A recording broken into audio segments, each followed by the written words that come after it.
What is going on, everybody? Welcome to 3-Star Draw. I am Down South 77, and this is an adult collector channel where we talk about G.I. Joe, primarily G.I. Joe Classified, and sometimes we will take a look at some other toys from some other toy lines like we are going to do today.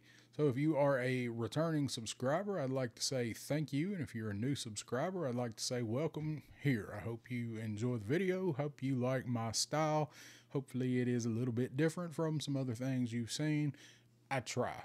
So I finally got my order in from the Store Horseman sale that the Four Horsemen had on their website back in, it was the end of February. So it's taken just about 6 weeks to get the figures from this order. Now, I did get Waltor the Mad, the Cosmic Legion version. I ordered him, did I say version? I ordered him separately, and he came, I've had him for like 2 weeks now, maybe longer than that. But the other figures was a little bit bigger order, so I guess it took longer. Now, I'm not going to complain too much, nitpick that, because they did say right there in the text in the top of that sale that it was going to take a while for them to ship this stuff out. They let you know right up front. They're a smaller company. They're not Hasbro. They're not Mattel. They're not whoever. I couldn't think of another one off the top of my head.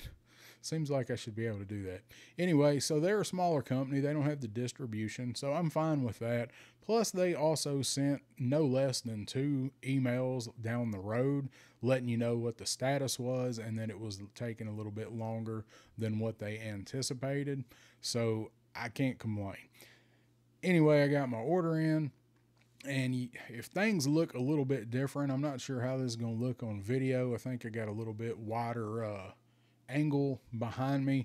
I finally got a monitor to hook up to my laptop because I'm always complaining about the washed out screen on my laptop. So I finally got a monitor that will help me be able to maybe help me do these reviews a little bit better. And it'll certainly be a lot better when I am on doing a live or on with somebody or something. So y'all let me know if you can tell any difference. I think it's up a little bit higher than what I had it before, not much. So I can move it around. I can move it. So anyway, we're going to be taking a look at this dude today. I wanted to start with him. This is Demistros. And this is one of the guys, like I was ordering the skeleton dudes. I'll stop that there so you can read that.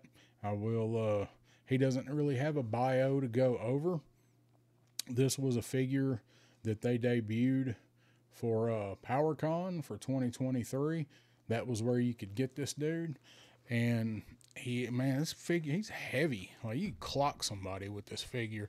So he doesn't really have a bio or anything that I have found. He's just kind of, you fit him into your lore, your verse, whatever, and kind of make him what you want. I wanted him because I am doing the skeletons. As you can see, I've got my skeleton guys over here, along with Vizzini leading the way. And I got to come up with a name for them. I feel like everybody probably calls their skeletons Skeleton Squad or like Bones Brigade. So I got to come up with something else to call them. Might make a little label for them there on the shelf. I don't know. It's crazy around here. I might drink a bottle of cough syrup, break out the label maker, wake up with all kind of names changed on stuff. That's how we get down here. So anyway, I'm going to go ahead and we're going to get this guy open and take a look at him. I did want to get him because not only is he a skeleton, he's like a demon devil skeleton, so that makes him even scarier. So let's go ahead and take a look at the Four Horsemen Mythic Legion Demistros. All right, you guys. Well, Demistros take 2. So I filmed an entire unboxing for this guy and talked about how much I like him and how awesome he is. Went through the whole thing, got done, wrapped it up, got ready to play it back and realized there was no audio at all to the second half of my video getting him out of the box. So I guess this part's going to be way quicker than usual. go ahead and we'll take a look at this guy. I've got him all geared up. I showed all this stuff off in the first part of it, but yeah, so that's what happened with that. So let's go ahead and take a look at his sword. I love this thing. So he's not doing any stabbing with this thing. He's slicing with this thing all the way through you and anybody that's with you. Tell your mom and them to run for the hills. So it's got this awesome runes on the blade of it.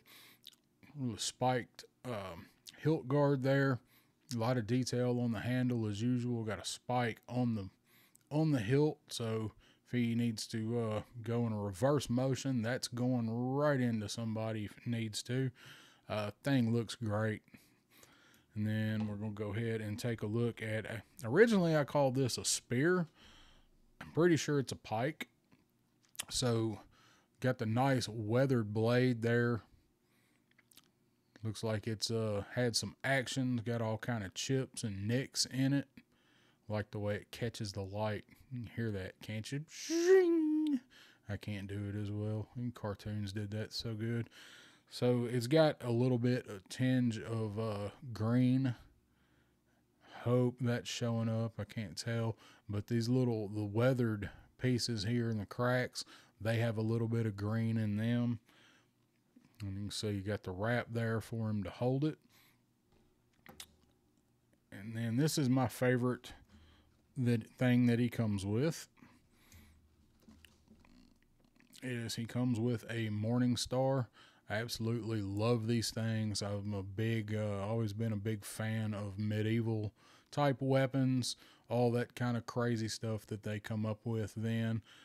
These things are just absolutely devastating. His is rather long for a morning star. Usually they would be, maybe about 2/3 the length of that chain. They were varying in lengths. There was no set length for them. It's just most of the ones you see are a little smaller, because most of these a lot of times were wielded on horseback. And so you're going to be swinging it at somebody's head, a la Braveheart, what Mel Gibson did when he was riding to turn himself in, right? This one has spikes on it. You'd also use them a lot of times with a shield, and you would want one a little bit shorter for that, so you can block and pummel to kind of go around the shield and right around your shield and hit somebody. But either way, that's semantics. This thing is badass. It does have nice wrap there, spikes on the butt of it, on the hilt of it. And this does have, it to me looks like it does have a little bit of a tinge of green to it. You can see the light hitting it kind of at the bottom of the spikes there. It's real subtle on it. But this is my favorite thing that he comes with, and especially that he actually has a chain. That's G.I. Joe could take a lot of cues from Four Horsemen. They ain't gonna do it, but if they made all the nunchucks with these chains we want, they'd probably go up $1 in price. So let's go ahead and take a look at this dude. I absolutely love this guy. I've told you I'm gonna try to collect a lot of the skeletons from Mythic Legion. That's the lane I want to go with these guys. So go ahead and get a look at all his armor there. Everywhere that there is a gap or a cut or something in his armor, or even in the detail in it, it has this cool green aqua color. And you guys know green is my favorite color. It's really comes through as more of a blue here, but it is a blue green, like I don't know, maybe an aquamarine, a little more of a green accent on the gauntlets there. Just amazing sculpting all around on this dude. He has a 2-piece cape. The cape is removable. It's separate, and that was an ordeal I'll go through in just a minute. This piece is attached. It goes in under the thigh armor. Got that samurai style thigh armor we see with a lot of these guys. A lot of his armor is samurai inspired, or it appears to be. They even got some chain link, maybe, or chain mail rather, up there on the tops of his thighs. So they don't just stop at the thigh armor. The sculpting goes all the way up with these things, and just the paint work on it is absolutely out of this world. Same boots that we've seen with some of the other figures. Scaffold has these same boots. Of course, you got different paint apps with them. And I need to talk about that for just a minute. I mean, is that not menacing? This dude is the stuff nightmares are made out of. And like I said, he has no real backstory. He's just a figure that they put out, and that's kind of cool because you can take this dude and you can make him whatever you want. He's not really that I've seen in the mythos of Legions. Somebody correct me if I'm wrong, but that's what it seemed to me. Is he really didn't? You know, you can make this dude anything you want, pop and swap like always with them. These nice rivets on this, even on the back. You got symbol there. This again is soft goods. This is soft. Looks like it's meant to look like leather. It is like a plastic. It's got a different finish to it. But this this cape is thick. So you got the horns on the back of the head with the different color there, like the the bone protruding like cattle horns. If you've ever seen a cow skull, the horn is a little bit different color on part of it, but really visible there, especially in the front. But I do like this neck piece. He's got a neck guard, looks like a bat skull. Does have the accents is the word I'm trying to think of, but I love that. This whole look, the guy, he looks, to me, he reminds me of Hordak. So he's not really a tribute figure, but I get Hordak vibes from him. So I love this armor piece. This is removable. Just the sculpt work in the skulls on these guys is just out of this world. And he does have the bone protruding from his jawline there, where I'd hate to see what this dude looked like when he had flesh. If he ever had flesh, could you imagine? Kind of looks like a possessed version of the Mac Tonight McDonald's Moon dude. Can you see it now? You can't unsee it, can you? So he's got the spikes here. They look like bone. I don't think they're bone. I think they're supposed to be maybe a metal that is modeled after bone. Looks like bone, like fingers or something. And I want to talk about his eyes for just a minute, because that is one of the things that drew me to this figure, are the eyes, and honestly the purple inside of the cape.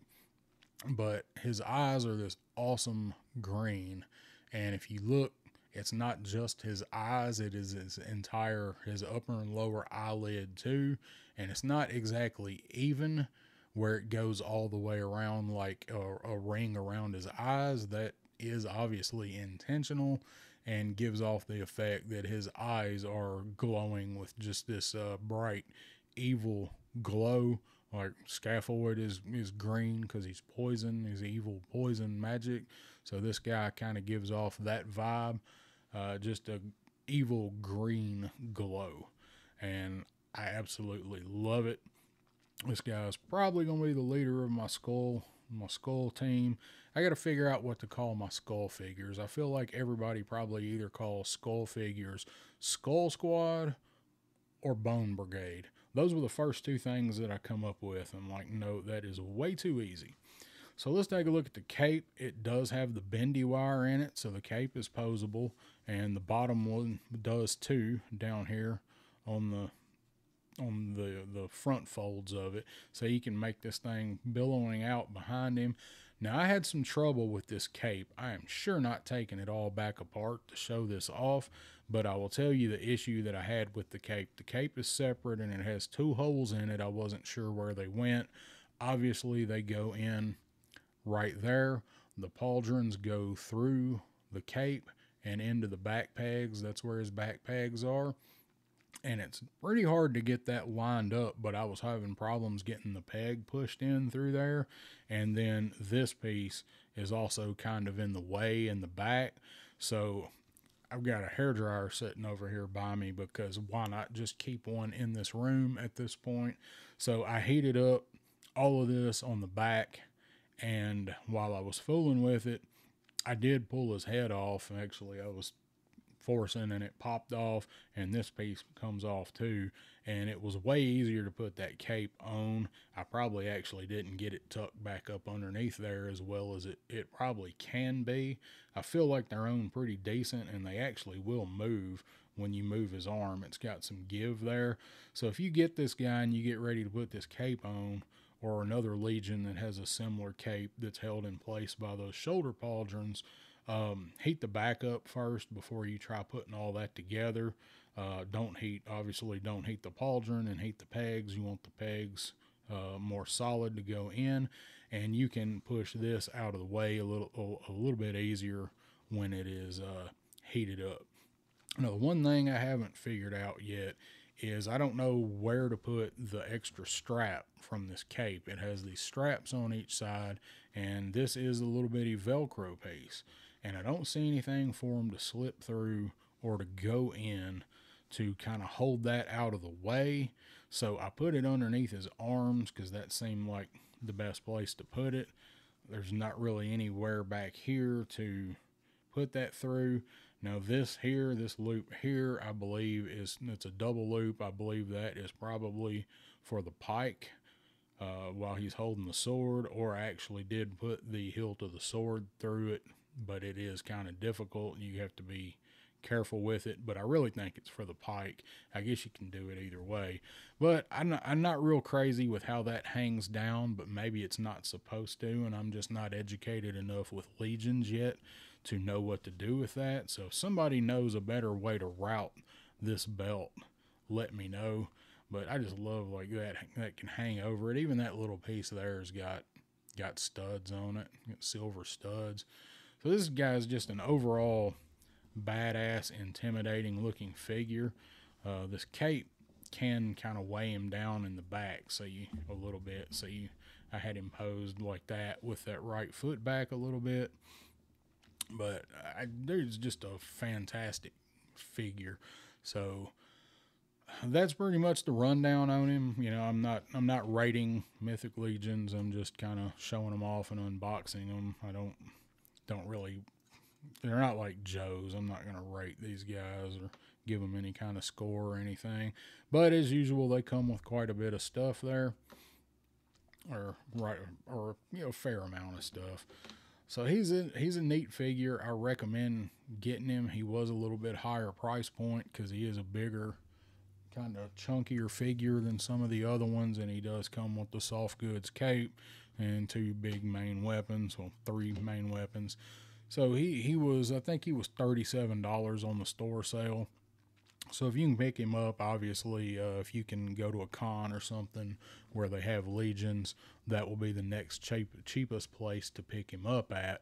So maybe try to get him there. I'm not sure what he sells for on the secondary market. I really haven't looked. I really didn't want to look. I'm just glad that I didn't make that for him, because he is one of the cooler skull themed figures that I've seen. Also, if you notice on the cape, I just noticed this now with that light hitting it that way, even the cape looks faded. Obviously it's all tattered where he's been dragging it behind him, so even his cape looks faded out from wear and use. That is, the attention to detail on these things is just out of this world. So guys, there is my can't even call it an unboxing now, my look at Mythic Legions Demistros. So guys, if you like this video, I appreciate you hit that thumbs up, hit that subscribe, hit that like, hit that share, hit all them buttons, just flip all them switches like a DJ at a club. So I would appreciate it. That'll help me out in that algorithm. I've got a few more of these guys to do reviews on. I'm going to try to get out by the end of the weekend. I got a busy week, but show the other Legions that I bought. And I will see you guys next time on 3 Star Draw.